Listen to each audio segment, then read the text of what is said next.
We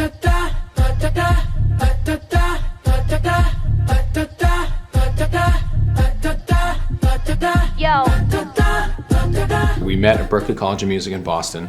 I came from Maine, Amy came from Nebraska, and I was a jazz trombone player, and she was a singer. We start dating, we graduate, and then a couple years later we're like, hey, what the hell are we doing? How can we make something work where we're doing the things that we really want to do?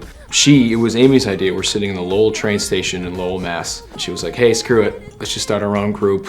Let's start a duo. How can we ruin our relationship? Let's be in a band. Let's work together, Yeah. Exactly. And everything kind of spawned from there. Instead of doing original songs at first, because no one even knew who we were. Even our friends didn't even know we started this group, so Yeah. no one's looking for original songs, so we decided to do covers instead, since everyone's searching for those songs anyway.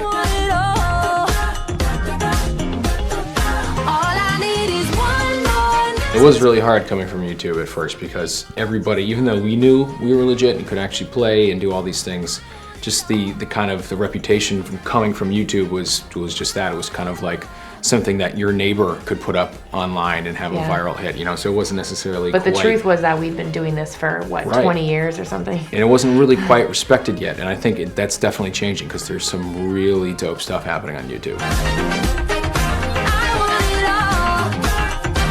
Going from covers to originals was a challenge. I know when we signed with Epic Records with L.A. Reid over there, they were like, how are we gonna turn this into a mainstream act? So our first goal was to have a mainstream hit, so to speak. So we went in with our friend Claude Kelly, who went to Berklee College of Music also. He's an amazing songwriter.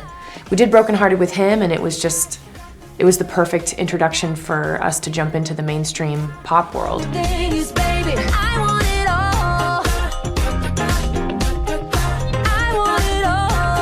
Writing songs is one of our favorite things. So the name Karmin actually is a Latin word for song. And we put the word karma in there. We changed the spelling with a K to like reflect karma, but we're huge. We love songwriting. I took a bunch of classes at Berklee College of Music. If there's songwriters out there watching this, you need to get books by Pat Pattison. He's the greatest lyric writing teacher I think I've ever encountered. John Mayer even credits a lot of his stuff to Pat Pattison. Yeah, he's an incredible guy. So grab his books, Pat Pattison. He also has a cool lyrical name. I'ma do it a cappella. Watch me do it in falsetto. The way that we write songs is a lot of times we'll get ideas like randomly in an airport or in a bathroom. Bathrooms are great places to get ideas. Showering, best ideas. In the shower, just sing in there, rap, whatever. It sounds amazing. It just sounds good all the time. But this is an example of something that will probably become a song. So Nick will just get out his phone and record this.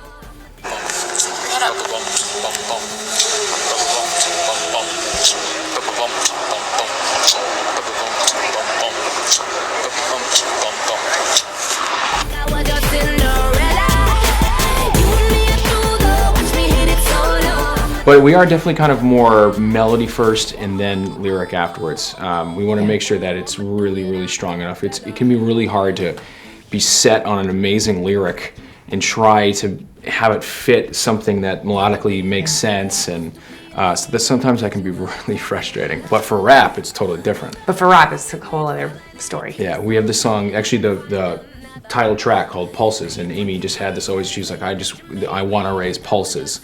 And she always kept saying that, and we go to every session, and she's like, I just have this little idea, this little clip, and we kind of built everything off of that one line, and kind of then it fleshed out to be the whole song. Pulses is very aggressive. The whole song is like talking about resuscitating and cardiac arrest and all this crazy stuff.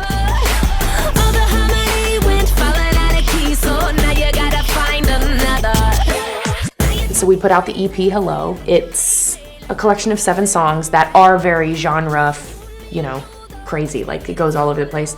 Pulses is a labor of love. We kind of honed in on our favorite sounds, which is like the rock influenced hip hop pop music. So it's really just those 3 categories. We were listening to a lot of kind of throwback, like 90s pop, R&B stuff, and then also a lot of Pharrell. A lot of Pharrell inspired tracks, a lot of Pharrell stuff. There's some acoustic instruments, but they're funky, and it's still very, a lot of acoustic stuff. We made sure that we had our full band play pretty much on every track as well on the album, so they had more of kind of like that live feel.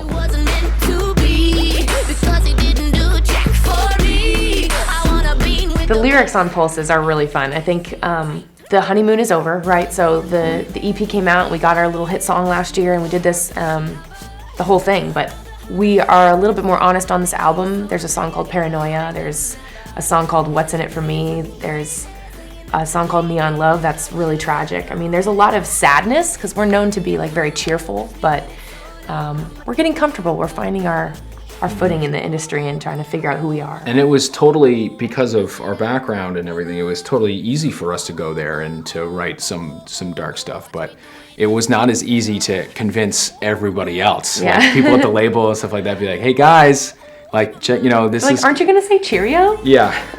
Like, no. Are you sure about it? Like, absolutely. We're absolutely sure. We already about did it. that. I'ma do it a cappella.